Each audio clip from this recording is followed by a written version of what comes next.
नमस्कार, सी न्यूज़ भारत पर आप सभी का स्वागत है। मैं हूं अखिलेश पांडे। वक्त हो चुका है न्यूज़ बुलेटिन का। इस बुलेटिन में हम बात करेंगे बरेली की, जहां फरीदपुर के सामुदायिक स्वास्थ्य केंद्र अधीक्षक अनुराग गौतम पर अस्पताल के डॉक्टर को बचाने का लगा आरोप। आगे बात करेंगे बिहार की, जहाँ राजकीय प्राथमिक विद्यालय में बीती रात चोरों ने ताला तोड़कर स्मार्ट क्लास में चोरी का किया प्रयास। साथ ही चर्चा होगी पन्ना की, जहाँ नगर में बड़े धूमधाम से मनाया गया विधायक बृजेंद्र प्रताप सिंह का जन्मदिन। और भी तमाम खबरों पर आइए विस्तार से करते हैं चर्चा। बरेली तहसील फरीदपुर के सामुदायिक स्वास्थ्य केंद्र अधीक्षक अनुराग गौतम पर अस्पताल के डॉक्टरों को बचाने का आरोप लगाते हुए उग्र प्रदर्शन किया और स्टेशन रोड तिराहे पर दोपहर लगभग 12 बजे स्वास्थ्य केंद्र अधीक्षक का पुतला फूका। इसके बाद कार्यकर्ता नारेबाजी करते हुए सीएससी पहुंच गए और अस्पताल गेट पर धरना देकर बैठ गए। कुछ देर के लिए अस्पताल परिसर में अफरा तफरी मच गई। सूचना पर कोतवाली प्रभारी दयाशंकर पुलिस फोर्स के साथ अस्पताल पहुंचे और एबीवीपी कार्यकर्ताओं को समझाकर स्थिति को कंट्रोल किया। उसके बाद एबीवीपी कार्यकर्ता केंद्र अधीक्षक के कार्यालय में पहुंच गए, जिस पर केंद्र अधीक्षक ने बरेली जिला अस्पताल के नोडल अधिकारी से एबीवीपी कार्यकर्ताओं की वार्ता फोन पर कराई। नोडल अधिकारी ने कार्यकर्ताओं से 3 दिन का समय कार्यवाही करने के लिए मांगा है, तब भी जाकर कार्यकर्ता शांत हुए। प्रदर्शन करने वालों में रजत शर्मा, सूरज मिश्रा, निमिष शाखदार, अंकित अनिल चौधरी, रवि ठाकुर, सूर्य यादव आदि लोग बड़ी संख्या में मौजूद रहे। के बारे में यही कहना चाहूँगा कि आज एबीपी के कुछ लोग हमारे सीएससी पर आए थे और उनके द्वारा काफ़ी देर तक शोर शराबा किया गया, जिसके क्रम में हमारे मरीजों और इमरजेंसी सर्विसेज काफ़ी प्रभावित हुई। 11 बजे से लेके 2 बजे तक वहाँ पे काफ़ी चीज़ें प्रभावित हुई हैं। और दूसरी चीज़ें ये कहना चाहिए, जिन चीज़ों की वो मांग कर रहे थे उनका ऑलरेडी जांच करके उच्च अधिकारियों को अवगत करा दिया गया है। बरेली से सीनू संवाददाता प्रमोद शर्मा की रिपोर्ट। गुजरात बड़ौदा नंदेश्वरी में केमटेक केमिकल कंपनी में केमिकल हैजार्डस वेस्ट बड़ी मात्रा में सी न्यूज़ के कैमरे में कैद हुआ। बार बार केमिकल कंपनियों में आग लगने की वजह से कई लोगों की जानें जा चुकी हैं। इतने हादसे होने के बाद भी केमटेक प्राइवेट लिमिटेड कंपनी के मालिक के द्वारा 4 महीने पहले भी केमटेक कंपनी का हैजार्डस वेस्ट ईंटों को भट्टों में जलाने के लिए भेजा गया। केमिकल सावली के भादरवा पुलिस ने जब्त किया था और आज भी केमिकल कंपनी में स्टोर किया हुआ बड़ी मात्रा में हैजार्डस वेस्ट सी न्यूज़ के रिपोर्टिंग के दौरान कैमरे में शूट किया गया। केमटेक कंपनी में रखा हुआ केमिकल उस जगह पर फायर सेफ्टी का कुछ भी प्रबंध किया हुआ दिखाई नहीं दिया। कंपनी के मालिक द्वारा इस तरह से की गई बेदरकारी से कंपनियों में आग लग सकती है। बड़ौदा से सीनू संवाददाता हिरेन शिर्के की रिपोर्ट। खबर बगाहा से है, जहां नगर के वार्ड नंबर 8 स्थित राजकीय प्राथमिक विद्यालय में 30 अगस्त की रात्रि में चोरों ने ताला तोड़कर स्मार्ट क्लास में चोरी करने का प्रयास किया है। चोरों को इस प्रयास में सफलता नहीं मिली है, लेकिन सुरक्षा व्यवस्था की पोल अवश्य खुल गई है। ये स्कूल घनी बस्ती से बिल्कुल सटा हुआ है और पटखौली ओपी से लगभग 1 किलोमीटर पर स्थित है। पुलिस की पेट्रोलिंग के ये मुख्य बिंदु भी हैं, लेकिन इस चोरी की घटना को कारित करने के पहले चोरों ने स्कूल में बैठक कर शराब और गांजा आए दिन पीते रहते हैं, जिसकी पुष्टि यहाँ पड़े ग्लास व अन्य वस्तुओं से हो रही है। फिर घटना को अंजाम देने का काम किया है। सुबह स्कूल खोलने जब प्रधान स्कूल पहुंचे तो स्थिति देखकर पुलिस को सूचना दी। साथ ही आसपास के लोगों को भी इसकी जानकारी हुई। सूचना पर पहुंची पटखौली पुलिस कार्यवाही के बजाय नसीहत देती नजर आ रही है। आज मैं सुबह जब 9 बजे आई तो मैं जब राजकीय प्राथमिक विद्यालय नारायणपुर घाट बगाहा 2 में जब अपने विद्यालय में आई तो देखी कि जिस कमरे में स्मार्ट टीवी लगा हुआ है वहाँ पे 2 तरह का ताला लगा, एक ताला लगा, एक शटर लॉक लगा है।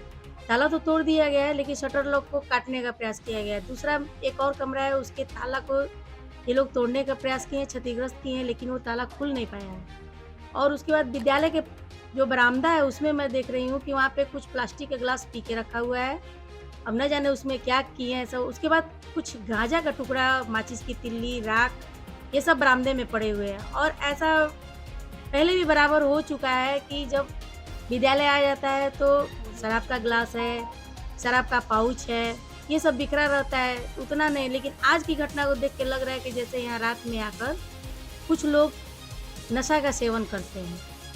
और विद्यालय का प्रांगण खुला हुआ है, कोई भी आ सकता है। यहाँ पे तो चारदीवारी है नहीं और पहले भी चोरी का प्रयास किया जा चुका है। इसके कारण चापाकल भी जो है हम लोग अंदर ही रखे हैं, पानी का टंकी भी कमरे के अंदर ही रखे हैं।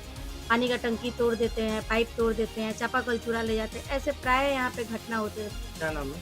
मेरा नाम अंजू कुमारी हुआ। बिहार से सीनू संवाददाता समीउल्लाह काशमी की रिपोर्ट।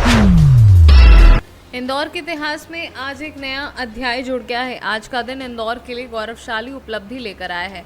आज इंदौर में मेट्रो के सपने को साकार करने की दिशा में एक और नई कड़ी जुड़ गई है। मेट्रो के कोच आज इंदौर की धरती पर उतरे। कल रात विशाल ट्रालों में पहुंचे 3 कोच आज सुबह इंदौर के गांधीनगर स्थित मेट्रो डिपो में पटरी पर उतर गए। सांसद श्री शंकर लाल वानी ने पूजन अर्चन कर कोच को पटरी पर उतारने के कार्य की शुरुआत की। मुख्यमंत्री शिवराज सिंह चौहान के नेतृत्व में इंदौर में मेट्रो की विश्व स्तरीय सुविधा उपलब्ध कराने का कार्य तेज गति से जारी है। लगभग 6 किलोमीटर में मेट्रो का ट्रायल रन सितंबर में होना प्रस्तावित है। इंदौर में मेट्रो के सपने को साकार करने के लिए तेज गति से कार्य चल रहा है। मेट्रो आने से इंदौर देश के विकसित शहरों में शामिल हो जाएगा। विकास को नई गति मिलेगी। मेट्रो रेल कॉरपोरेशन के एमडी मनीष सिंह के निर्देशन में कार्य कॉरपोरेशन की टीम पूरी मुस्तैदी से दिन रात एक कर मेट्रो के कार्य को तेज गति से पूरा करने में लगी हुई है।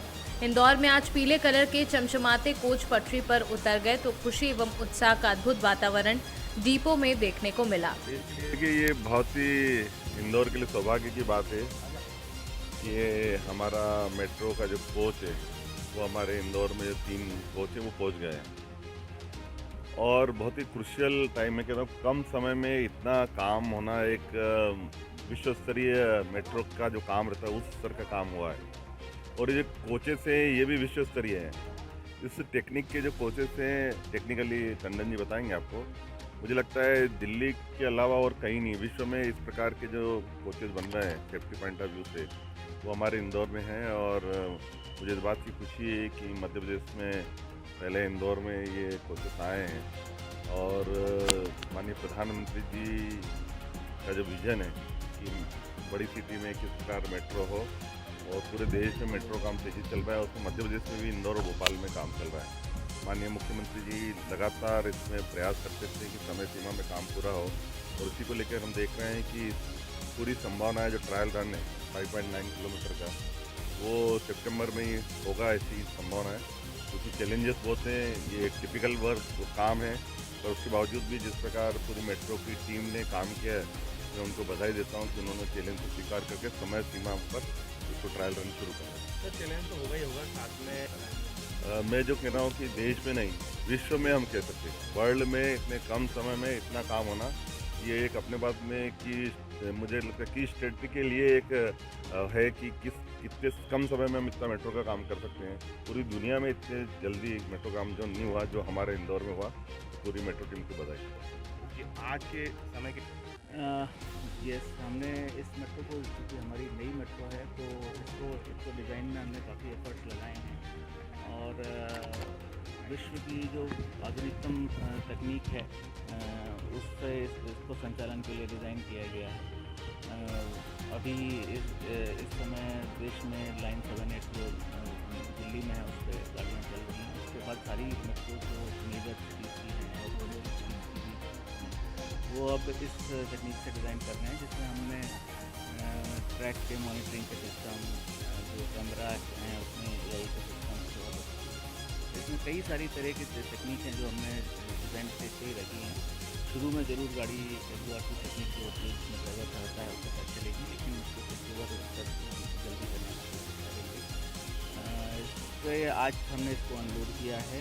ये 22 तारीख 23 तारीख को सालों से हमने इसको करवाना चाहिए थे और आज खुशी है कि समय से हम इसको यहाँ पर अनलोड कर रहे हैं।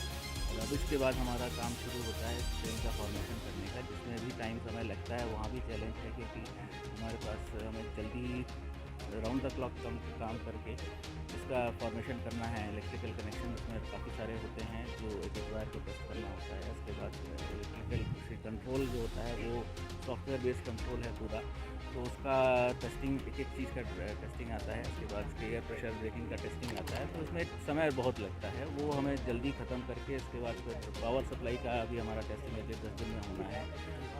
एक SC3 हम चार्ज कर चुके हैं लेकिन बाकी चार्जिंग है तो हमें एक के बाद एक करनी है। इसके बाद सेफ्टी की काफ़ी रिक्वायरमेंट होगी मेट्रो को डिपो को हमको ज़रूर कवर करना पड़ेगा जिससे किसी को इंसिडेंट ना हो।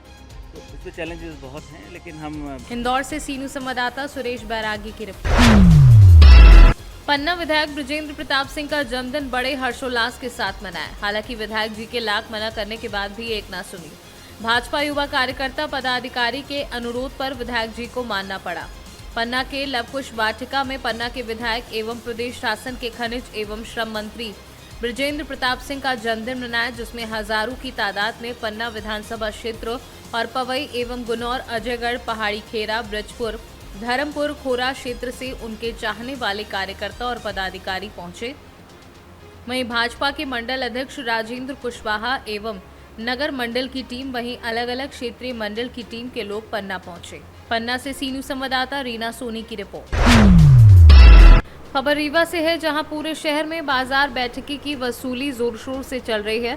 यहां पर बाजार बैठकी के नाम पर हर हाईवे में ठेकेदार के कर्मचारी खड़े होकर हर गाड़ी वालों से बाजार बैठकी के नाम पर अनावश्यक रूप से वसूली कर रहे हैं। आपको बता दें, ये कोई पहला मामला नहीं है। इसके पहले भी पूरे शहर में बाजार बैठकी के नाम पर अनावश्यक वसूली की जानकारी आला अधिकारियों को दी गई थी, लेकिन हिस्सा मिलने की वजह से हमेशा प्रशासन का नकारात्मक रवैया देखने को मिला। वहीं ताज़ा मामला जिले के नगर परिषद गुड़ से सामने आया, जहां गुड़ नगर परिषद के उपाध्यक्ष की मौजूदगी में राहगीरों से नेशनल हाईवे पर जोर शोर से अवैध वसूली की जा रही थी। बीते दिन ग्राम बंधी के निवासी राजेश कुमार द्विवेदी रीवा से केसिंग पाइप लोड कर अपने घर जा रहे थे। तभी नेशनल हाईवे पर गुड़ भैरवनाथ मोड़ के पास गुड़ नगर परिषद के उपाध्यक्ष के द्वारा अपने कर्मचारियों के साथ जबरदस्ती बाजार बैठकी के नाम पर पैसे की मांग की गई, जबकि जिस एरिया में वसूली हो रही है वह एरिया ग्राम पंचायत में आता है। वहीं इस तरह की अवैध वसूली को लेकर ग्रामीण काफी आक्रोश में हैं।